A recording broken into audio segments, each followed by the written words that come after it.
신약성경 241페이지 다 준비가 된 줄 알고 우리 17절부터 29절까지 또박또박 한번 같이 읽어보도록 하겠습니다. 시작.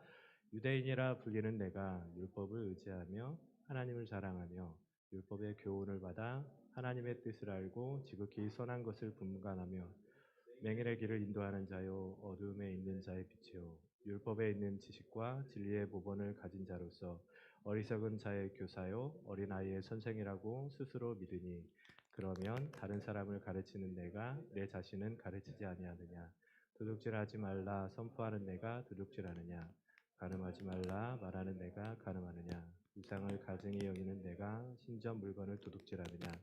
율법을 자랑하는 내가 율법을 범함으로 하나님을 욕되게 하느냐. 기록된 바와 같이 하나님의 이름이 너희 때문에 이방 중에서 모독을 받는도다. 내가 율법을 행하면 할례가 유익하나 만일 율법을 범하면 내 할례는 무할례가 되느니라. 그런즉 무할례가 율법의 규례를 지키면 그 무할례를 할례와 같이 여길 것이 아니야. 27절 또한 본래 무할례가 율법을 온전히 지키면 율법 조문과 할례를 가지지 율법을 범하는 너희를 정죄하지 아니하니. 무릇 표면적 유대인이 유대인이 아니요 표면적 육신의 할례가 할례가 아니니라. 오직 이면적 유대인이 유대인이요 할례는 마음에 알지니 영에 있고 율법 조문에 있지 아니한 것이라. 그 칭찬이 사람에게서가 아니요 다만 하나님에게서니라. 아멘. 우리 불 잠깐만 꺼주고 동영상 짧은 거 하나 보고 계속하겠습니다. 앞에 문득 이 영화 장면이 생각이 나더라고요. 그래서 친구들하고 같이 봤으면 좋겠다. 저는 이게 지금 스피커가 좋잖아요. 집에서는 TV로 보잖아요. 그래서 여기서 같이 영화도 보고 좀 했으면 좋겠는데 그럴 기회가 별로 없는 것 같아요. 이 영화를 보니까 우리가 그 스필버그 감독이 만든 영화예요. 인디아나 존스 시리즈 중에 3편인 것 같은데 믿음이 뭘까라는 생각을 하면서 믿음은 우리가 보는데 그 인디가 그 하나 예수님께서 마지막으로 드셨던 그 성잔 있잖아요. 그 포도주 잔을 찾기 위해서 가는 장면인데 믿음이라는 건 어떤 걸까? 가끔씩 우리들 앞에 이제 그 계곡을 뛰어넘어야 되는 그런 상황이 있는데 그런 상황 가운데서 나는 못할 것 같고 지금 상황에서 할 수 없을 것 같다라는 생각이 들 때가 있어요. 우리들이 살아가다 보면은. 그리고 또 어떤 때는 내 모습에 좌절하기도 하고 그런 때가 있는데 그게 이제 우리 눈으로는 안 될 것 같거든. 우리 눈으로는 안 될 것 같고 그리고 또 실패할 것 같고 그런데 우리가 하나님께서 우리가 기도하면서 하나님께서 주시는 마음의 감동들을 가지고 믿음으로 만약에 행했을 때 안 될 것 같으면서도 하나님께서 되게 하시는 길을 만들어 주실 거라는 저한테는 그게 다가왔어요. 그리고 그 길을 가본 사람은 있잖아요. 마지막에 그 인디라는 사람이 뭐라고 했냐면 그 계곡을 건너와서 안도를 하잖아. 한번 해봤으니까 안도를 하는데 그 사람이 마지막에 흙을 뿌리지. 왜 뿌렸을까? 흙을 뿌리면 자기가 이제 돌아왔을 때 똑같은 일을 당했을 때 이게 그 길이라는 것을 알고 있다라는 거고 그다음에 내 뒤에 오는 사람이 이걸 보고 너무 두려워하지 말기를 원한다라는 그런 마음으로 아마 그랬을 것 같아요. 그러니까 신앙도 똑같은 것 같아요. 우리가 어, 선생님들이 여러분들하고 같이 생활을 하고 있고 여러분 부모님들도 같이 생활을 하고 있는데 부모님들이 가끔씩 그런 얘기 하잖아. 지금 그렇지만 이렇게 한번 해보자. 신앙적으로 이렇게 제안을 해주고 그런 때가 있는데 그게 단순히 나는 안 해봤는데 너는 해봐라 그게 아니고 우리가 30년, 40년, 50년을 살아오다 보니까 그게 그렇게 돼요. 이렇게 하면 하나님께서 이렇게 역사해 주신다라는 그 흙을 뿌리는 작업이에요. 전도사님도 마찬가지고 목사님도 마찬가지고 그런 거예요. 우리가 말씀을 전하는 게 우리도 아무렇지도 않은데 그냥 말씀만 툭툭 던지는 게 아니라 우리의 삶이 그리고 여러분들이 혹시 좌절하거나 혹시 두려워할 때 이 흙이 있으니까 이걸 보고 똑같이 오면은 하나님께서 우리의 삶을 인도해 주실 거라는 그런 것 같아요. 그래서 또 하나 말씀드리고 싶은 게 여러분들이 인생 가운데서 여러분들이 정말 잘 되기를 원하는 사람을 몇 명이나 만날 것 같아? 인생 가운데? 음, 이 얘기는 한 번쯤은 해주고 싶었는데 어, 잘 생각을 해보세요. 여러분들 인생 가운데 여러분들이 정말 좋은 대학을 가고 좋은 직장에 들어가고 좋은 배우자를 만나서 정말 아름다운 가정을 꾸렸으면 좋겠다고 여러분들 축복해 주는 사람이 여러분들 100년, 120년의 인생 가운데 몇 명이나 만날 것 같아? 생각해 보세요. 다 경쟁하는 사람들이지, 그치? 그리고 남이 잘 되면 그 좀 배 아파하는 사람, 나는 왜 안 될까? 그런 사람들 뿐이지 여러분들 정말 아무 생각 없이 그 사람을 축복해주고 하는 사람들이 여러분들 인생 가운데 그렇게 많이 만나지 못해요. 여러분들 부모님하고 몇몇 분인데 그 중에 여러분들 선생님들이 있어요. 여러분들의 선생님들은 전혀 뭐 이렇게 월급을 받는 것도 아니고 인생들 가운데 여러분들이 정말 잘 됐으면 좋겠는 거야. 여러분들이 신앙이 컸으면 좋겠고 예배를 잘 드렸으면 좋겠고 여러분들 인생 가운데 이런 사람들을 많이 만나지 못해요. 그 가운데 선생님들이 있다라는 거.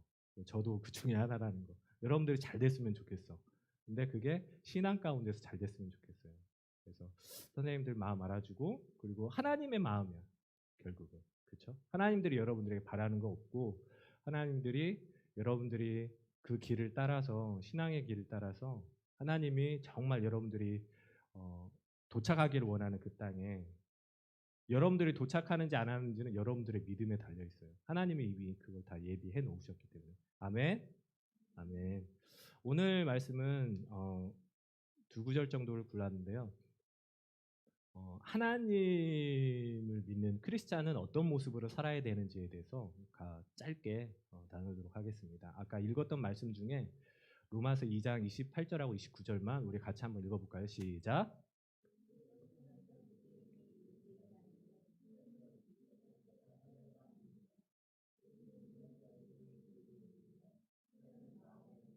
영에 있고 율법 주문에 있지 아니하는 것이라. 그 칭찬이 사람에게서가 아니요 다만 하나님에게서로니라. 아멘. 좀 어렵죠. 어, 이해하기도 어렵고 유대인은 뭐고 또 할례는 뭐고 또 율법 조문은 뭐고 이게 있는데 로마서는 그 사도 바울이 로마에 있는 신자들에게 성도들에게 편지를 쓴 서신이에요. 서신인데 로마서가 그런데 근데 그 서신을 쓴 우리가 그 서신을 쓸 때 편지를 쓸 때는 꼭 그 상대방이 있잖아. 상대방이 있고 우리가 편지를 쓸 때 보통은 왜 쓰죠? 어떠한 목적을 가지고 쓰잖아. 그렇죠? 편지를 쓸 때 괜히 우리가 전화했는데 아 그냥 목소리 듣고 싶어서 전화했어. 그것도 되지만 그 당시에 편지를 썼다는 얘기는 뭔가 뚜렷한 목적을 가지고 그 사람들에게 뭔가 나의 마음을 전하기 위해서 쓴 거예요. 근데 이 로마서는 그 당시에 로마에 있는 성도들에게 쓴 사도 바울의 편지인데 이 편지는 뭐냐면 로마이라는 것은 유대 사람들이 아니에요. 유대 사람이 아니고 하나님을 모르던 사람인데 복음을 듣고 하나님을 알게 되고 예수 그리스도를 믿게 된 그런 사람들이에요. 그런 사람들을 대상으로 예수님을 믿는 그 신앙, 구약부터 신약까지 해가지고 예수님까지 해서 그 믿음의 도리 같은 거를 쓴 게 바로 로마서예요. 왜 썼냐? 그 당시에 로마에 있는 사람들 중에 이제 막 예수님을 믿었던 사람들인데 그 사람들이 이제 예수님만이 우리의 구원의 길이라고 막 하니까 기존에는 어, 기존에는 뭐냐면 율법을 지켰어야 돼. 십계명을 지켰어야 되고 십계 형체야. 이거 좀 풀어줄래? 이거 드드득 소리 나는 거 좀. 어. 예전에는 그러니까 하나님을 믿는 사람들에게는 십계명을 지켰어야 되고 그 다음에 그 십계명 밑에 600여 개의 그 율법을 지켜야만 슈퍼맨이야 날아가는데 600여 개의 율법을 지켜야만 하나님의 백성이 된다라는 그리고 하나님께 축복을 받는다라는 게 있었어요. 근데 지금 와서 사람들이 신약에서는 뭐냐면 사도들이 하는 말이 오직 예수님만이 구원의 길이다. 하나님 백성은 되는 길이다라고 하니까 이 로마 사람들이 혼돈되는 거야. 그리고 유대 누구겠어? 그 로마 사람들에게 복음을 전한 사람들은 결국은 유대 사람들이었거든. 근데 자기들도 유대 사람들도 헷갈리는 거야. 이 구약의 이 율법을 지켜야 되는지 아니면 예수 그리스도만 믿으면 되는 건지 헷갈리다 보니까 자꾸 그게 또 편가르기가 되는 거예요. 우리 교회에서도 편가르기가 좀 돼요. 나는 뭘 하고 있으니까 그리고 나는 뭘 하지 않으니까 조금 편가르기가 되는데 이때도 당시에도 교회에서 똑같았어요. 유대인이면서 예수 그리스도를 믿는 사람들은 자기는 두 가지 완장을 다 탄 거야. 유대인이면서 예수를 믿는 거야. 그러니까 이 완장, 오른쪽의 완장을 하나 더 자랑하고 싶은 거지. 완장 하나밖에 없는 사람들에게. 너희 이거 율법 지켜야 돼. 그리고 할례도 받아야 돼. 막 이렇게 하는 거야. 그러다 보니까 이제 사도 바울이 신앙의 구원의 신앙의 확실한 길을 흔들리는 사람들 그리고 흔들리게 만드는 그 유대 사람들, 유대인이면서 크리스찬인 사람들에게 확실하게 얘기를 하면서 그게 아니다라는 것을 확실하게 말하기 위해서 쭉 써난 게 로마서예요. 로마서 그 중에서 2장 28절과 29절에 보면은 좀 어려운 말이 나오는데 무릇 표면적 유대인이 유대인이 아니요 표면적 육신의 할례가 할례가 아니라 표면적이라는 얘기를 썼죠. 그러니까 영어를 찾아봤는데 여러분들이 아시듯이 외면적으로 보이는 그러니까 외면적으로 우리가 크리스찬이잖아요. 지금 유대인은 크리스찬으로 좀 생각을 하면 쉬울 것 같아. 우리가 교회를 다니고 그러면 교회적인 뭔가 행위를 해.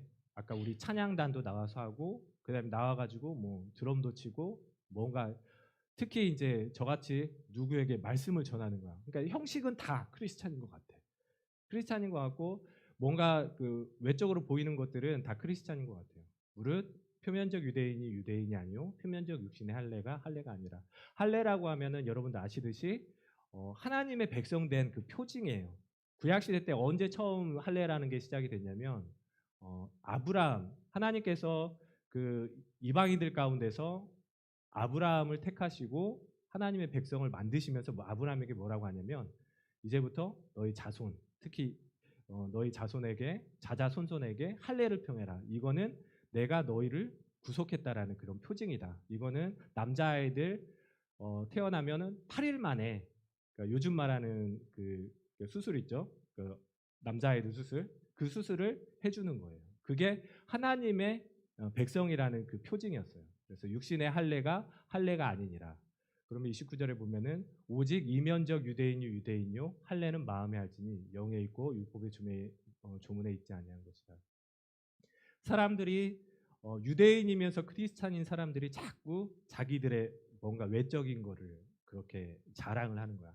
나는 얘 지금 같으면 어떨까요? 나는 우리나라에서 제일 큰 교회 다녀. 그리고 우리나라에서 제일 큰 교회 수석 장로님이 내 할아버지셔. 막 이런 그런 것들 있죠. 그런 것도 있고 나는 크리스찬이야. 그 당시에도 그랬지만 지금도 어떻게 보면은 이제 그런 모습들이 많이 나타나는데 어, 바울이 하고 싶었던 얘기는 그렇게 외적인 형식, 외적으로 보이는 그런 조건들이나 그리고 우리들의 행위 자체가 우리를 크리스찬이 되게 하지는 않는다라는 말씀이에요. 이 말씀이.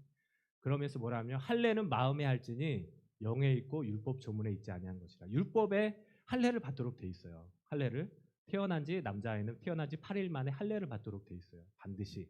그런데 지금 예수 그리스도 그 할례는 뭐냐면 언약이에요. 하나님과 우리 하나님을 믿는 백성들 간의 언약이야. 이렇게 하면 너가 나의 백성이 되고 내가 너의 하나님이 될 거라는 언약인데 그렇게 만약에 그게 지금 현재까지도 이루어진다고 한다면 예수님께서 오시지를 않았겠죠.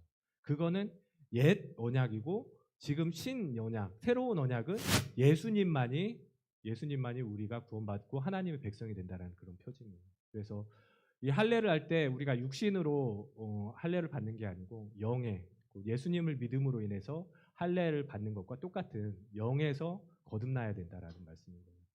그리고 그 칭찬이 사람에게서가 아니요 다만 하나님에게서니라. 어, 저도 그렇고 신앙생활 하다 보면 가끔씩은 사람들의 그 시선을 의식할 때가 많아요. 그렇죠? 특히 앞에 서는 사람들에게는 그런 것들이 많아요. 그러다 보면은 가끔씩 부담스러울 때가 있어. 부담스러울 때가 있고 내 모습이 이렇게 설 수 있는 모습이 아닌데라는 그런 부담을 가질 때가 있고 또 반면에 어떤 사람이 있냐면 나는 앞에 서기 때문에 난 앞에서 여러분들에게 설교를 하기 때문에 뭔가 뛰어난 사람인 것 같아. 그렇죠? 그리고 누가 앞에 나와서 뭔가 레크레이션을 인도하거나 뭐 악기를 다룬다거나 그러니까 나는 뭔가 하고 있는 것 같아. 근데 그게 중요한 게 아니고 그 마음 가운데 하나님을 믿는 신앙이 있는지, 그리고 하나님과 내가 하나님의 자녀라는 그런 표징이 있는지, 그 마음속에 영에, 그게 중요하다는 거예요. 그런 사람에게는 뭐냐면 그 칭찬이 사람에게서가 아니요 다만 하나님에게서입니다. 어, 이 말씀이 구약부터 계속 이루어졌는데 예수님이 어떻게 말씀하셨는지에 대해서 잠깐 한 두 구절 두 성경만 찾아보고 같이 읽어보고 같이 마치도록 하겠습니다. 요한복음 2장인데 예수님께 똑같은 말씀을 하세요. 뭐라고 하시냐면 23절부터 한번 쭉 빨리 읽어볼까요? 시작. 6월절에 예수께서 예루살렘에 계시니 많은 사람이 그의 행하시는 표적을 보고 그의 이름을 믿었으나 예수는 그 몸을 저희에게 의탁하지 아니하셨으니 이는 친히 모든 사람을 아시며 또 친히 사람 속에 있는 것을 아심으로 사람에 대하여 아무 증거도 받으실 필요가 없습니다. 예수님께서 오셨는데 많은 사람들이 그 행하는 표적 그리고 기적들을 보고 자꾸 예수님 곁에서 머물려고 해요. 뭔가 얻기 위해서. 근데 예수님께서 그 사람들에게 자기를 맡기지 않으세요. 자기를 맡기지 않으시는데 그 이유를 보니까 그 사람들 마음속에 예수님이 메시아라는 걸 믿기 때문에 예수님을 따르는 게 아니고 뭔가 얻어내기 위해서 나의 도구로 삼기 위해서 나를 따르는 거라는 것을 예수님께서 아시는 거예요. 그러면서 24절에 보면 예수는 그 몸을 저희에게 의탁하지 아니하셨으니 이는 친히 모든 사람을 아시며 또 친히 사람 속에 있는 것을 아심으로. 예수님께서 여러분들에게 질문하고 싶은 게 예수님께서 여러분들에게 뭔가를 부탁하실까요? 항상 그게 저도 그렇고 많은 분들이 항상 고민인 게 신앙으로 진짜 고민하시는 분들은 어떤 고민을 하냐면 하나님은 나를 어떻게 보실까에 대해서 많이 고민을 해요. 그리고 어, 간혹 가다 보면은 이제 기도를 하시고 그러다 보면 예언 기도를 해주시는 분들이 있는데 예언 기도를 받아보고 싶은 저는 예언 기도를 받아보고 싶은 그런 사람 중에 한 사람이었어요. 근데 지금은 아니야. 지금은 아닌데 그때는 뭐냐면 나에게 확신이 없었어. 그리고 30년, 40년 기도하셨던 그분에게 가가지고 나는 예언 기도를 받고 싶어서 받고 싶은 이유가 뭐냐면 하나님은 나를 어떻게 생각하시는지 너무 궁금했던 거야. 그렇죠? 여러분 궁금하시죠? 궁금하지 않으세요? 여러분들은 지금 신앙생활을 하고 있는데 하나님은 여러분들을 보고 어떤 마음을 가지고 계실까? 정말 좋아하실까? 대부분 저는 여러분들이 생각하는 것보다 하나님은 여러분들을 정말 좋아하고 계신다라고 저는 확신해요. 왜냐하면 저도 그렇게 생각을 했기 때문에 저의 죄적인 마음들, 죄 가운데 있는 행동들 이런 행동들이 있어서 내가 신앙생활을 하고 있음에도 불구하고 항상 그게 걱정이었고 알고 싶었어. 나를 좀 꾸짖어 줬으면 좋겠어. 너 이렇게 살면 안 돼라고 꾸짖어 줬으면 좋겠어. 그러면서 예언 기도를 받아보면 항상 두려운 마음으로 가가지고 나를 좀 꾸짖어 줬으면 좋겠다. 그래가지고 너는 이것만 고치면 돼. 너 이러지 않았으면 좋겠어. 그런데 단 한 번도 하나님은 그런 예언 기도를 해준 적이 없어요. 항상 축복해 주시고 그리고 내가 너를 지켜보고 있다라는 그런 기도를 해주셨어요. 여러분들이 생각하는 것보다 하나님은 여러분들 너무 좋게 생각을 하시는 거예요. 너무 죄책감에 빠지지 마시고 여러분들 삶 가운데 내 모습이 이런데 하나님이 나를 좋아하실까라는 생각이 그리고 또 난 하나님의 백성일까라는 생각이 있을 때 하나님은 우리들이 생각하는 거에 100배, 1000배보다 훨씬 더 여러분들의 상태를 좋아하고 계세요. 그렇죠? 아멘. 그다음 하나 더 읽어보도록 하겠습니다. 사무엘상 16장 말씀인데요. 이거는 잠깐 설명을 해주면 다윗 왕 있지. 다윗 왕을 하나님이 택해서 사무엘을 통해서 기름 붓게 만드는 그 장면이에요. 근데 다윗에게는 몇 명의 아이들 그 자녀가 아니 이세에게는 몇 명의 자녀가 있었죠? 형제가 있었죠? 예은아 몇 명 있었지? 7명 있었어요. 7명 있어서 사무엘이 하나님께 뭐라고 하냐면 내가 하면서 내가 택한 사람이 있는데 이세라는 사람의 자녀들 중에 내가 그 이스라엘 왕을 택하겠다. 그 기름 부음 받은 자를 택하겠다라고 했는데 사무엘도 누군지를 모르는 거야. 그냥 하나님이 그 말씀만 딱 줘요. 다윗을 내가 택했어 그게 아니고 내가 원하는 기름을 가지고 이새의 집에 가서 잔치에 참여해라. 그리고 내가 지적하는 사람에게 기름을 부어서 안수를 해서 나의 백성으로 삼고 이 이스라엘의 왕으로 삼으라고 하신 그 장면인데 16장 6절부터 한번 빠른 속도로 한번 읽어볼까요? 시작. 사무엘이 엘리압을 보고 마음에 이르기를 여호와의 기름 부으실 자가 과연 주님 앞에 있도다 하였더니 여호와께서 사무엘에게 이르시되 그의 용모와 키를 보지 말라. 내가 이미 그를 버렸노라. 내가 보는 것은 사람과 같지 아니하니 사람은 외모를 보거니와 나 여호와는 중심을 보느니라. 사람은 겉으로 나타난 영어로 나와 있죠. 겉으로 나타난 그런 모습 그리고 그 사람이 행하는 그 행동만을 보지만 하나님은 뭐라고 하냐면 그 사람의 중심, 그 사람의 마음을 보겠다라는 얘기예요. 우리가 항상 지금도 여러분들이 15년이 넘게 신앙생활을 해왔고 고민을 안 해왔을 수도 있고 고민을 해왔을 수도 있는데 항상 고민을 하게 할 때 여러분들의 모습 가운데 그리고 나의 삶 가운데 하나님은 어떻게 보실까? 여러분들의 판단 기준은 하나님은 어떻게 보실까에 좀 초점이 맞춰져야 돼요. 그리고 내가 다른 사람을 판단할 때도 반드시 그걸 맞춰야 돼요. 어떤 때 보면은 저도 그 모든 사람들이 다 똑같을 거야. 밖에서 만나는 사람, 아니면 교회에서 만나는 사람들 보면 가끔씩 이해가 안 가는 사람들이 있어. 그치? 여러분들 인생 가운데. 학교에서도 이해가 안 가는 친구들 많지. 뭐 엄마의 모습, 아빠의 모습 이해가 안 가는 때가 많잖아. 그러지 않았어. 예준이가 아빠를 쳐다보는데.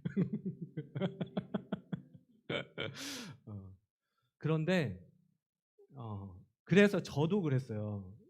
보면서 밖에서 만나는 사람이든 교회에서 만나는 사람이든 우리 이재원 선생님이 잘 알아요. 막 그 사람은 어떻고 그 사람은 어떻고 그 사람은 왜 그러는 거야. 그리고 또 이재원 선생님한테는 얘기는 안 하지만 이제 막 뭐라고 하죠. 이재원 선생님 이랬으면 좋겠는데 저랬으면 좋겠는데 막 이러는 거야. 그 판단을 하는 거야. 그런데 그 판단이 옳고 그름을 떠나서 하나님은 그 사람을 어떻게 보겠냐라는 거지. 그치? 여러분들 친구 중에 그리고 교회에서도 마음에 안 드는 사람이 분명히 있어요. 그렇죠? 마음에 안 드는 사람이 있을 수 있고 또 그 사람을 무시해 버리고 싶은 사람도 분명히 있을 수 그런 상황도 있고. 근데 여러분 하나님이 그런 마음을 좋아하지 않으세요. 좋아하지 않으시고 왜 좋아하지 않으시냐면 내가 그 사람을 그렇게 보잖아요. 근데 하나님은 그 사람을 그렇게 안 보거든. 근데 나는 그 사람을 싫어하는 거야. 근데 그 모습을 하나님이 싫어하시는 거야. 똑같이 얘도 하나님의 백성이고 내가 정말 하나님께서 정말 사랑하는 사람이고 나도 하나님께서 정말 사랑하는 사람인데 하나님을 사랑하는 사람을 내가 하나님이 사랑하는 사람을 내가 판단을 하는 거야. 계속 걔는 왜 이러고 왜는 왜 이래? 그리고 그 사람은 왜 그래? 엄마는 왜 그래? 아빠는 왜 그래? 그렇게 한다는 거죠. 아셨죠? 하나님은 계속해서 3개 정도 성경을 찾아봤는데 표면적 외부로 나타나는 그 사람이 크리스찬이 아니라는 거예요. 하나님의 기준이에요. 예수님의 기준이고. 여러분들이 신앙이 있는지 없는지는 여러분들의 외면적인 행동으로 나타나는 게 아니고 여러분들 안에 예수님을 믿는지 안 믿는지 그리고 예수님이 어떻게 생각 그리고 요한복음에서도 하나님은 그 마음을 다 아신다는 거예요. 여러분들이 아무리 겉으로는 예수님을 안 믿는 척 하면서도 내가 그걸 보면서 영민이를 보면서 가끔씩 이제 영민이를 보면서 그리고 다른 사람 친구를 보면서도 얘는 행동하는 걸 보면은 좀 신앙이 없는 것 같으면서도 어느 때 보면 또 신앙이 있는 모습을 보이고 하나님은 그렇게 보지 않는다는 거예요. 그렇죠? 제가 사람들이 그리고 친구들이 판단하는 걸로 판단하지 않으시고 하나님은 그 사람의 마음을 보고 있습니다. 그리고 반면에 어떤 사람은 많은 일들을 해. 교회에서 많은 일들을 함에도 불구하고 그 사람의 마음 가운데 예수님이 없는 사람이 있다라는 거예요. 예수님은 그 사람을 다 아신다는 거예요. 그리고 하나님이 그 사람 하나님의 백성, 하나님의 일꾼들을 그리고 하나님의 자녀들 그리고 여러분들이 반드시 20년 후에 30년 후에 하나님의 일을 할 텐데 모세를 선택할 때 그 하나님의 일을 할 사람 정말 중요한 일을 할 사람들을 택할 때 하나님은 그냥 택하시지 않는 거예요. 그 사람이 얼마나 능력 있고 얼마나 뭔가 기술이 뛰어나고 그걸 보시지 않으시고 하나님 그 마음을 보시고 그 사람에게 재능도 주시고 그다음에 능력도 주신다는 거예요. 여러분들이 성경에 이 말씀이 있어요. 누구든지 지혜가 부족하거든 후히 주시고 꾸짖지 아니하시는 하나님께 구하라. 그럼 주시겠다고 얘기했어요. 여러분들 공부가 잘 안 되잖아요. 하나님께 구해보세요. 왜 구해요?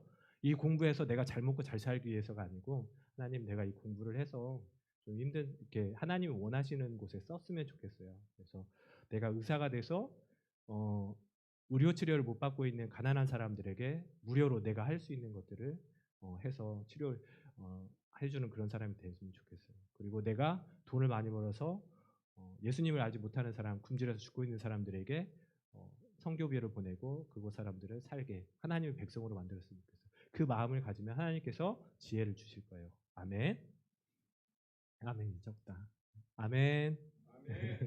우리 같이 이 시간에 찬양 하나 하고 기도하도록 하겠습니다. 우리 찬양팀 좀 잠깐 나와 주실래요? 나에만 받으소서라는 찬양을 시간에 같이 찬양하고 기도를 했으면 좋겠어요. 우리 찬양단 기도할 때도 찬양팀은 마이크를 잡고 같이 기도했으면 좋겠어요.